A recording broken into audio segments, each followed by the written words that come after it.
આકાશવાણી અમદાવાદ વડોદરા પ્રાદેશિક સમાચાર વિભાગ રજૂ કરે છે સાપ્તાહિક કાર્યક્રમ સમાચાર દર્પણ. આવો સૌપ્રથમ નજર કરીએ આ અઠવાડિયાની મુખ્ય ઘટનાઓ પર. મુખ્યમંત્રી ભૂપેન્દ્ર પટેલના બીજા કાર્યકાળના 3 વર્ષ પૂર્ણ. 1000 કરોડથી વધુના ખેલ વિકાસ પ્રોજેક્ટ સાથે ગુજરાત 2036 ઓલિમ્પિક માટે સજ્જ. સુરત ખાતે ઓલ ઇન્ડિયા મેયર કાઉન્સિલની 116મી બેઠક સંપન્ન. ગાંધીનગર ખાતે રિજનલ એઆઈ ઇમ્પેક્ટ કોન્ફરન્સ યોજાઈ. મુખ્યમંત્રીએ એઆઈને ગુજરાતના વિકાસ માટે સક્ષમ સાધન ગણાવ્યું. રાષ્ટ્રપતિ દ્રૌપદી મુર્મુના હસ્તે ગુજરાતના 3 સહિત 48 કલાકારોને વર્ષ 2023-24ના રાષ્ટ્રીય હસ્તકલા પુરસ્કારો એનાયત.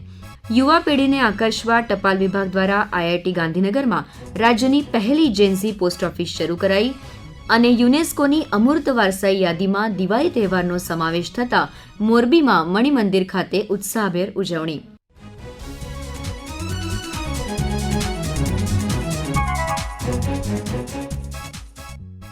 નમસ્કાર શ્રોતા મિત્રો.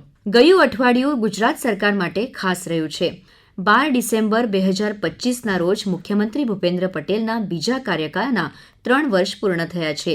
મુખ્યમંત્રીના આ કાર્યકાળમાં ગુજરાતે અનેકવિધ ક્ષેત્રે નવી સિદ્ધિઓ હાંસલ કરી છે. આજે આપણે વાત કરીશું રમતગમત ક્ષેત્રે ગુજરાતે કરેલી કામગીરીની. 2030 કોમનવેલ્થ અને 2036 ઓલિમ્પિક્સની તૈયારી માટે ગુજરાતે 1000 કરોડથી વધુ રૂપિયાની યોજના તૈયાર કરી છે. અમદાવાદમાં 11 સ્પોર્ટ્સ કોમ્પ્લેક્સ અને 8 જીમ તૈયાર થવાના આરે છે. સાથે 22 જિલ્લાઓમાં 24 નવા જિલ્લા સ્પોર્ટ્સ કોમ્પ્લેક્સનું પણ કાર્ય પ્રગતિમાં છે. અમદાવાદ મહાનગરપાલિકાના કમિશનર બંછાનિધિ પાનીએ વધુ વિગત આપતા કહ્યું, સ્પોર્ટ્સ ડેવલપમેન્ટ બાબતે અગર વાત કરીએ તો આપણા વીર સાવરકર નારણપુરા સ્પોર્ટ્સ કોમ્પ્લેક્સ જે છે આખા વિશ્વમાં one of the latest sports કોમ્પ્લેક્સીસમાં છે. આપણા દરેક ઝોનમાં નવા ઇન્ટરનેશનલ સ્ટાન્ડર્ડના સ્પોર્ટ્સ કોમ્પ્લેક્સીસ ડેવલપ કરી રહ્યા છે. આપણા દરેક વોર્ડમાં ગ્રાસરૂટ સ્પોર્ટ્સ માટે ખૂબ સારી રીતે વ્યવસ્થા તંત્ર છે. નેશનલ ગેમ્સ હોય, ખેલ મહાકુંભ હોય, એ બધા ગેમ્સ તો અમદાવાદે હોસ્ટ કરેલું છે. નરોડા સ્પોર્ટ્સ કોમ્પ્લેક્સ ગુજરાતનું સૌથી મોટું સ્પોર્ટ્સ હબ બનશે, જે યુવાનોને વિશ્વકક્ષાની તાલીમ આપશે. રાજ્યમાં 7 નવા ટેનિસ કોર્ટ અને 26 રમતગમતના મેદાનોને પણ અપગ્રેડ કરવામાં આવી રહ્યું છે. અમદાવાદમાં 825 કરોડના ખર્ચે અત્યાધુનિક વીર સાવરકર સ્પોર્ટ્સ કોમ્પ્લેક્સનું પણ તાજેતરમાં ઉદ્ઘાટન કરવામાં આવ્યું છે. ચેસ કોચ નીરવ રાજાસુબાએ આ રમતગમતની સુવિધાઓને આવકારતા આ મુજબ જણાવ્યું. કોમનવેલ્થ સ્પર્ધા તથા ત્યારબાદ 2036માં જે આપણા દીર્ઘદ્રષ્ટા પ્રાઇમ મિનિસ્ટર મોદી સાહેબની જે સ્વપ્ન છે તે પ્રમાણે ઓલિમ્પિક અમદાવાદમાં યજમાન વૃત્તિ થાય તેવો અથાગ પ્રયત્ન થઈ રહ્યો છે. રમતગમતને મળી રહેલા પ્રોત્સાહન અંગે સામાન્ય નાગરિકોમાં પણ ખુશીની લાગણી છે. સાંભળીએ ગાંધીનગરના રહેવાસી હર્ષ પંડ્યાનો પ્રતિભાવ. આગામી સમયમાં ગુજરાતમાં યોજાનાર કોમનવેલ્થ ગેમની યજમાની જ્યારે ગુજરાત કરી રહ્યું છે તો એ સર્વે ગુજરાતના નાગરિકો માટે ગર્વની અને આનંદની ક્ષણ છે. અને અમને એનો આનંદ છે કે ગુજરાતમાં આવનારા સમયમાં ગાંધીનગર અને અમદાવાદ ખાતે સ્પોર્ટ્સ ઇન્ફ્રાસ્ટ્રક્ચરમાં વધારો થશે.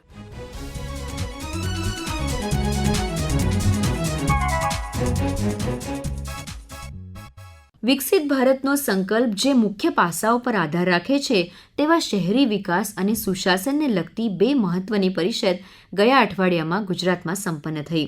મુખ્યમંત્રી ભૂપેન્દ્ર પટેલની ઉપસ્થિતિમાં સુરત ખાતે ઓલ ઇન્ડિયા મેયર કાઉન્સિલની 116મી નેશનલ એક્ઝિક્યુટિવ બેઠક પૂર્ણ થઈ. દેશના 16 રાજ્યોના મહાનગરોના મેયર્સ આ બેઠકમાં સહભાગી થયા હતા. આ પ્રસંગે મુખ્યમંત્રીએ જણાવ્યું હતું કે સ્માર્ટ અને ટકાઉ શહેરી વિકાસ એ પ્રધાનમંત્રીએ આપેલા આત્મનિર્ભર ભારતના સંકલ્પનો મજબૂત પાયો છે. पिछले 2 दशकों में राज्यों में शहरीकरण का स्तर 37 से बढ़कर 48% हो गया है. इसके साथ ही वर्ष 2047 तक शहरीकरण का स्तर 70% तक पहुंचने और शहरों का राज्य की जीडीपी में लगभग 70% योगदान देने का लक्ष्य के साथ हम काम कर रहे हैं. माननीय प्रधानमंत्री जी के कुशल नेतृत्व में शहर स्मार्ट, सस्टेनेबल और रोबस्ट इंफ्रास्ट्रक्चर के साथ डेवलप हो रहे हैं. गुजरात के बढ़ते हुए सर्वांगीण विकास और व्यापार उद्योग के कारण हमने 9 म्यूनिसिपैलिटीज को म्यूनिसिपल कॉर्पोरेशन में अपग्रेड किया है. इस 9 म्यूनिसिपल कॉर्पोरेशन के होलिस्टिक डेवलपमेंट के लिए भिन्न भिन्न योजना से अधिक फंड एलोकेट किया है. हमारा लक्ष्य है कि हमारे शहर अर्निंग वेल, लिविंग वेल के केंद्र बने और उन्हें सुनियोजित व सुव्यवस्थित तरीके से ग्रोथ हब के रूप में विकसित किया जाए, जिससे शहरों और उनके आसपास के क्षेत्रों का समग्र विकास ग्रोथ हब मॉडल के रूप में हो सके। शहरों का सामाजिक और आर्थिक विकास ही विकसित और आत्मनिर्भर भारत की मजबूत नींव बनेगा।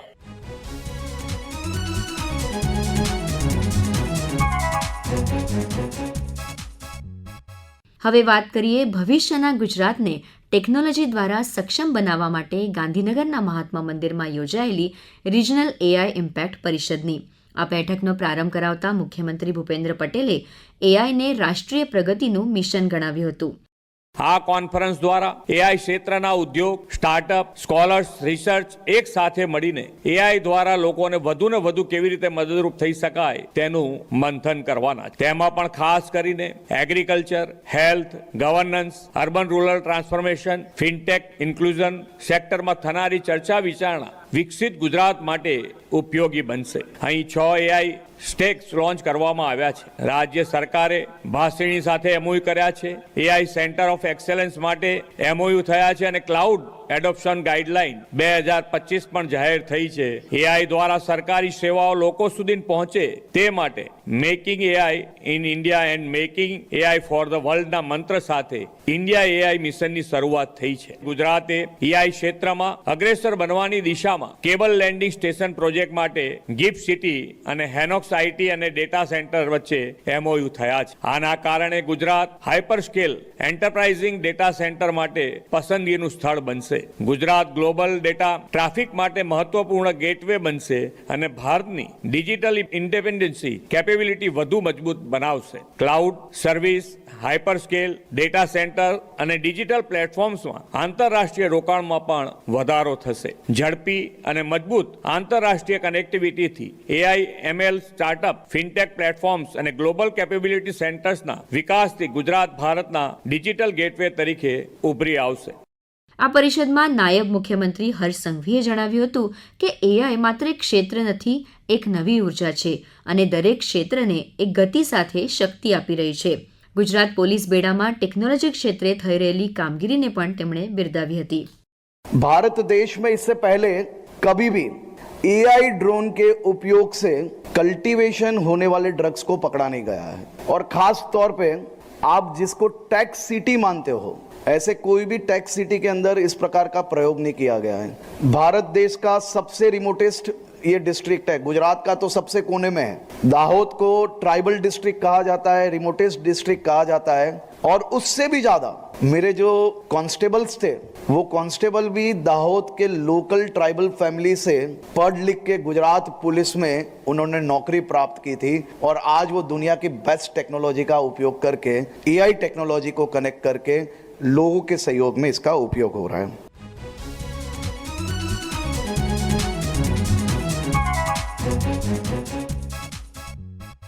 વિકાસ અને આધુનિકીકરણના માર્ગ પર ચાલી રહેલા આપણા ગુજરાતને હસ્તકલાનો પણ એક અનેરો વારસો મળ્યો છે.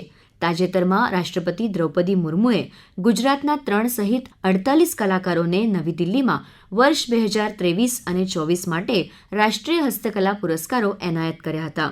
કચ્છની બાંધણીના કલાકાર શ્રી ગુલામ હુસેન ખત્રીને ઉત્તમ પ્રદાન બદલ વર્ષ 2023 માટે શિલ્પગુરુ શ્રેણીમાં પુરસ્કાર અપાયો હતો.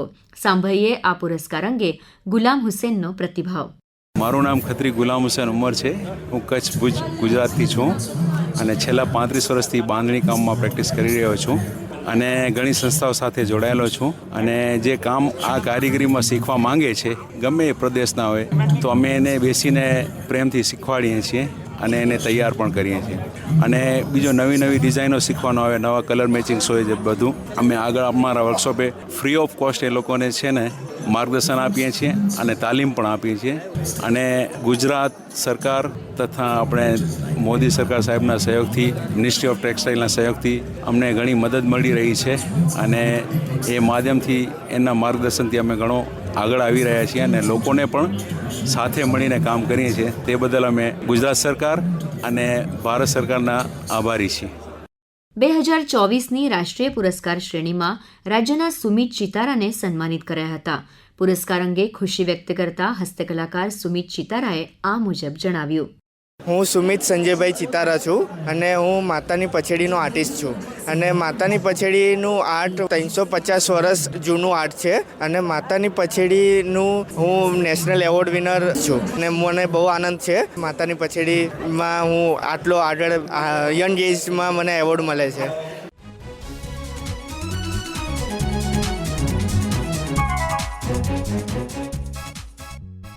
શ્રોતા મિત્રો, ટેકનોલોજીના લીધે આપણા જીવનમાં મોટા ફેરફારો જોવા મળી રહ્યા છે. સદીઓ જૂનો આપણો ટપાલ વિભાગ પણ ટેકનોલોજીની સાથે આગળ વધી રહ્યો છે. આજની યુવા પેઢીને સરકારી સેવાઓ તરફ આકર્ષિત કરવા ટપાલ વિભાગ દ્વારા IIT ગાંધીનગરમાં રાજ્યની પ્રથમ જેનઝી પોસ્ટ ઓફિસ શરૂ કરવામાં આવી છે. વિદ્યાર્થીઓની પસંદગી મુજબ તૈયાર કરેલી આ પોસ્ટ ઓફિસ ટેકનોલોજી ફ્રેન્ડલી તેમજ મોડર્ન છે. આ અનોખી પહેલ વિશે વધુ માહિતી આપી રહ્યા છે IIT ગાંધીનगर પોસ્ટ ઓફિसના सब post master Chintu Kumar Jaiswal. Sir, IIT Gandhinagar post office को जेनजी पोस्ट ऑफिस बनाया गया है. ये मेनली स्टूडेंट को देखते हुए गुजरात का first post office Gen Z post office बनाया गया है. यहाँ पे स्टूडेंट्स के लिए मिनी लाइब्रेरी दिया गया है जिसमें कोई भी बच्चे आए यहाँ पे न्यूज़पेपर, मैगजीन्स, हिस्टोरिकल बुक्स वगैरह पढ़े. यहाँ पे चाय, कॉफी, पानी वगैरह की भी सुविधाएं, फ्री वाईफाई दिया गया है. इसके साथ हमारे यहाँ पे पार्सल पैकेजिंग यूनिट बच्चों के लिए है जो कि बहुत ही अफोर्डेबल रेट पे फ्री पिकअप फैसिलिटी के साथ दिया गया है. આ પોસ્ટ ઓફિસમાં એક નાનકડું cafeteria, library, in-house parcel packaging સેવા તેમજ વાઈફાઈ સેવા પણ ઉપલબ્ધ છે. સૌથી અગત્યની બાબત એ છે કે પાર્સલ પેકેજિંગ યુનિટ બહુ જ ઓછા દરે અને સુરક્ષિત રીતે કુરિયર સેવા આપે છે. આ સેવાથી વિદ્યાર્થીઓ પણ ખુશ છે. સાંભળીએ વિદ્યાર્થી સિદ્ધેશ અને વિદ્યાર્થીની શિખાના પ્રતિભાવ. बेनिफिशियल ये काफ़ी है. तो जैसे मैं एमटेक में हूँ तो हमारे यहाँ पे इंटर्नशिप्स काफ़ी होती है एंड मुझे ट्रैवल करना काफ़ी पड़ा है तो सामान यहाँ से वहाँ भिजवाना पड़ा है. So this place courier wise काफ़ी अच्छी रही है. चीपर कॉस्ट मिले कंपेयर टू प्राइवेट एग्रीगेटर्स. तो स्टूडेंट के लिए यहाँ इंडिया पोस्ट होना which is a Gen Z theme place तो वो अच्छा है हमारे लिए. सो लाइक यहाँ पे हम बैठ के चिल कर सकते हैं. There is a book place, there is a daily newspapers आते हैं. We can have coffee, we can interact with people. So fun है काफ़ी.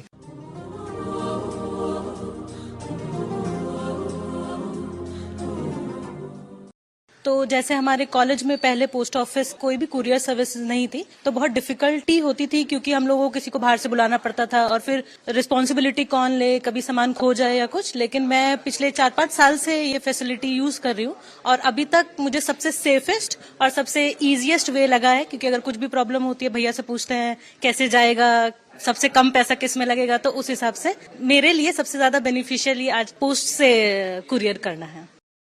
ટપાલ વિભાગે સમગ્ર ભારતમાં શૈક્ષણિક સંસ્થાઓમાં આવી 46 જેનઝી થીમવાળી પોસ્ટ ઓફિસ સ્થાપવાનું આયોજન કર્યું છે.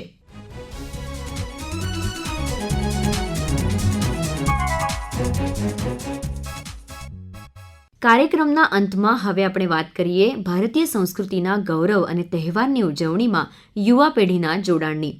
તાજેતરમાં સંયુક્ત રાષ્ટ્રની સંસ્થા યુનેસ્કોની અમૂર્ત વારસાઈ યાદીમાં દિવાળી તહેવારનો સમાવેશ થતાં દેશભરમાં ઉત્સાહ છે.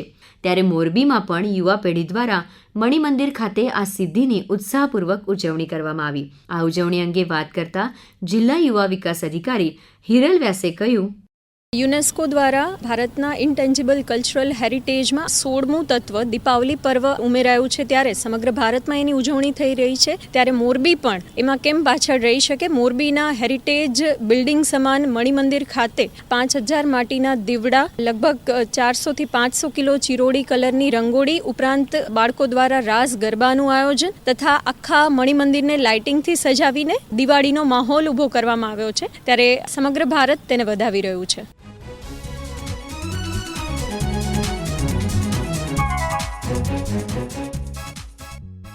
તો શ્રોતા મિત્રો, સમાચાર દર્પણનો આજનો અંક અહીં સમાપ્ત કરીએ છીએ. આજના કાર્યક્રમમાં આપણે સુરતમાં યોજાયેલ મેયર પરિષદ, ગાંધીનગરમાં થયેલી પ્રાદેશિક AI પરિષદની સાથે સાથે 2036 ઓલિમ્પિક્સની ગુજરાતમાં થઈ રહેલી તૈયારીઓ, ગુજરાતી કલાકારોને મળેલા રાષ્ટ્રીય પુરસ્કારો અને યુનેસ્કોની યાદીમાં દિવાળી પર્વના સમાવેશ સુધીના અલગ અલગ વિષયો અંગે વાત કરી. ફરી મળીએ આવતા મંગળવારે એક નવા અંક સાથે. નમસ્કાર. સમાચાર દર્પણ કાર્યક્રમ આકાશવાણી અમદાવાદના પ્રાદેશિક સમાચાર વિભાગ દ્વારા દર મંગળવારે રાત્રે 9:15 રજૂ કરવામાં આવે છે. સંકલન સાહિલ પટેલ, લેખન, સંપાદન અને રજૂઆત અપર્ણા ખુંટ.